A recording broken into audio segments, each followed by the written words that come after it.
Sahara Desert, pinakakilalang disyerto sa buong mundo na pinaniniwalaang isa din sa pinakadelikadong lugar sa daigdig.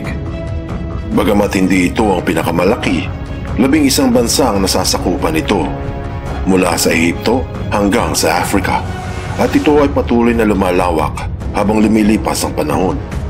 Halos 30 beses na mas malawak pa ito kumpara sa Pilipinas. Subalit marami itong tinatagong sikreto, mga lihim na kailan lang natagpuan, misteryong sa wakas ay nabigyan din ng liwanag. Kung nais mong lumawak pa ang iyong pag-iisip at lumalim ng lubusan ang iyong pangunawa, sama-sama nating halongkatin ang kasaysayan at hanapin ang sagot sa katanungang, totoo ba?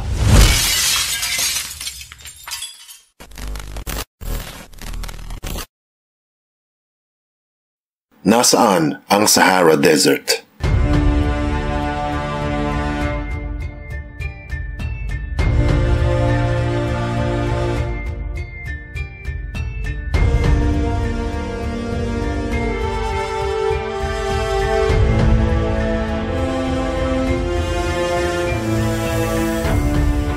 Kung titignan mo ang mapa, ang Sahara ay matatagpuan sa mga bansang Ehipto, Libya, Algeria, Morocco, at itaas na bahagi ng kontinente ng Africa.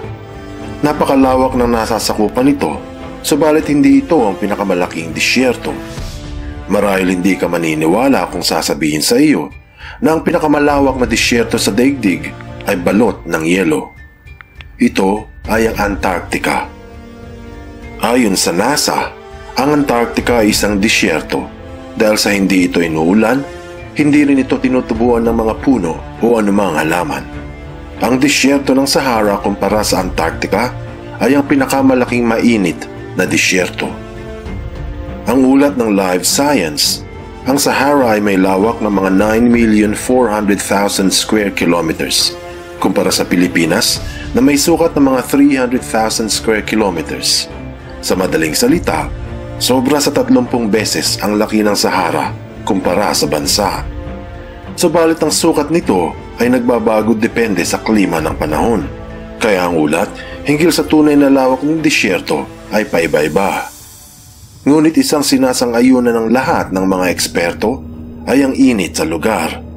Sa kasagsagan ng tag-araw, umaabot ang temperatura dito ng mga 50 degrees.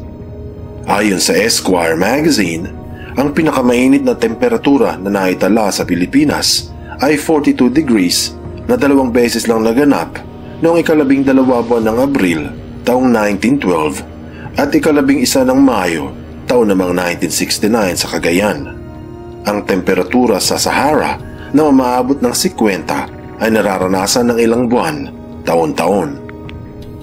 Alam mo ba na ang buhangin ng Sahara sa ilang bahagi nito ay umaabot sa 600 talampakan ng lalim, kasing taas ng LKG Tower sa Makati na mayroong sobra sa 40 palapag.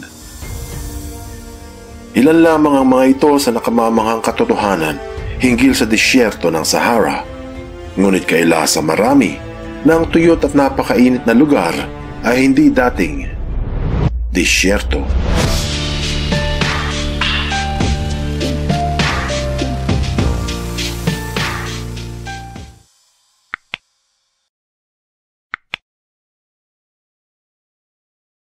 Ano ang natagpuan nila sa Sahara?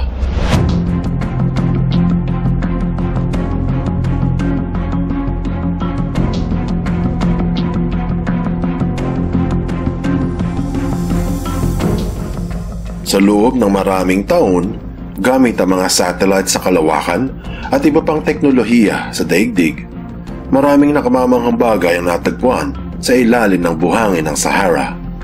Mga dating misteryo na kinamamangha ng marami, katulad noong taong 2010, nadiskubre ang mga 100 kuta na dating ginawa ng mga Garamantes mula sa Libya, 2,000 taon na ang nakararaan. Natagpuan din ang sikat na mga bato ng Nabta, mga 6,000 taon na ang nakalilipas noong ang mga taga roon ay nag-aayos ng mga bato na nakahilera paikot na dating ginamit sa pag-aalay ng mga hayop sa kanilang Diyos-Diyosan.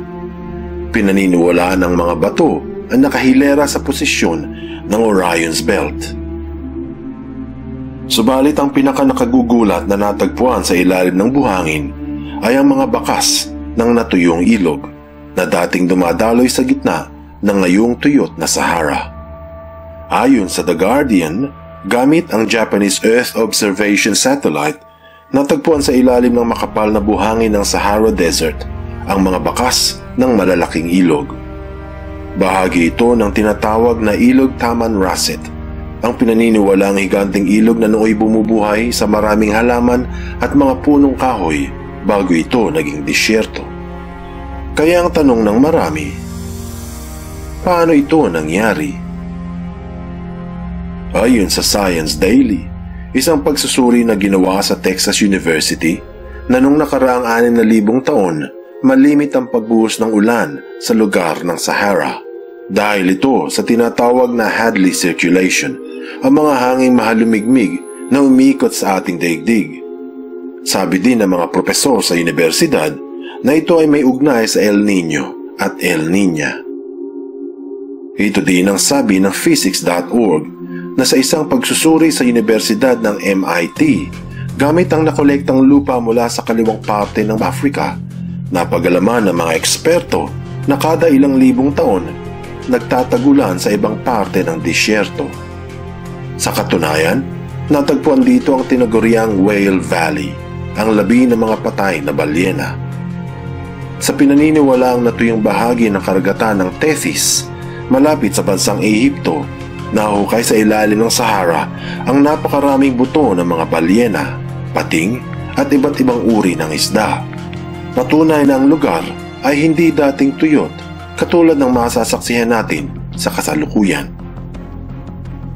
Bagamat ang kondisyon ng disyerto ngayon ay isa sa pinakatuyot na lugar sa buong mundo, ang sabi ng Live Science, may posibilidad na magbalik sa dating magubat at matubig na kalagayan ang Sahara dahil ito sa pagkalihis ng ikot ng daigdig.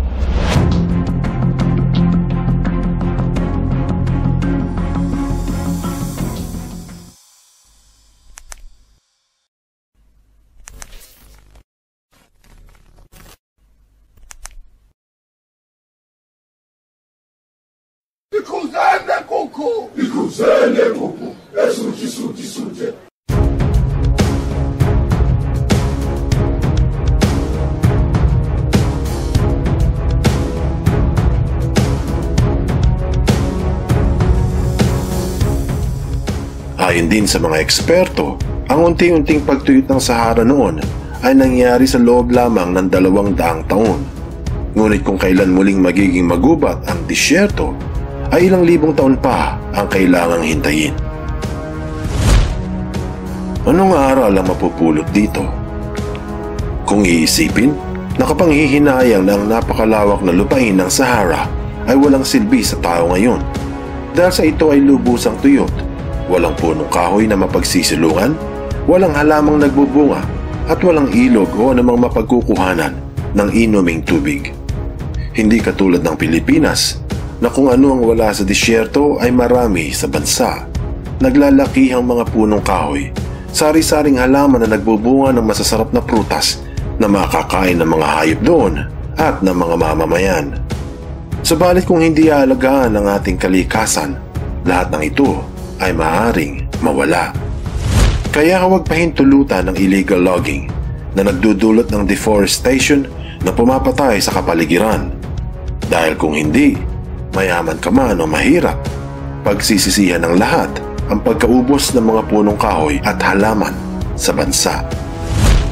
Buksan mo ang iyong isip at hayaang lumalim pa ng lubusan ang iyong pangunawa sa mga kasaysayang kapupulutan ng maraming aral. Tandaan, ang katotohanang may kabuluhan ay bunga ng masusing pag-aaral. Dati nga bang malago sa punong kahoy at iba't ibang uri ng halaman ang Sahara Desert? Ano sa palagay mo? Ikaw ang musga. Dahil mayroong mga naniniwala at marami rin namang naghihinala. Ang tanong, totoo ba